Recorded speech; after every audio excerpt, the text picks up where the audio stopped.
Binagoong ang gulay nga ang aking lulutuin ngayon. Dini nga sa aking lutuan ay magigisa na ako ng sibuyas at bawang. Para nga mas maging masarap ito ay naisipan ko lang itong igisa.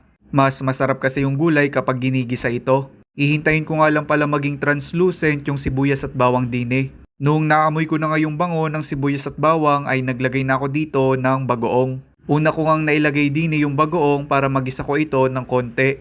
Sapat lang yung bagoong na ilalagay ko diyan. Pagkalagay ko nga nito ay hinalo-halo ko lang ito. Yung iba nga ay maselan kapag naamoy nila yung amoy ng bagoong. Pero kapag nagigisa na din naman yan ay bumabango na. Tsaka mas masarap yung gulay na uulamin mo kapag may bagoong ito. Depende nga lang kung hindi tayo allergy sa bagoong. Sa puntong yan naglagay lang ako diyan ng konting tubig. Tapos inilagay ko na din yung mga nalinisan kong gulay. Yan nga pala mga gulay na yan ay yung mga gulay na natitingi sa palengke.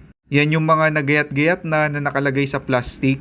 Hindi nga pare-parehas yung presyo nito din sa amin. Merong 20 pesos, meron din namang 10 pesos. Kaya kung masipag kang maglibot-libot ay makakatagbo ka ng 10 piso. Sa puntong yan ay papakuluan ko nga lang pala ito ng papakuluan hanggang sa maluto yung mga gulay.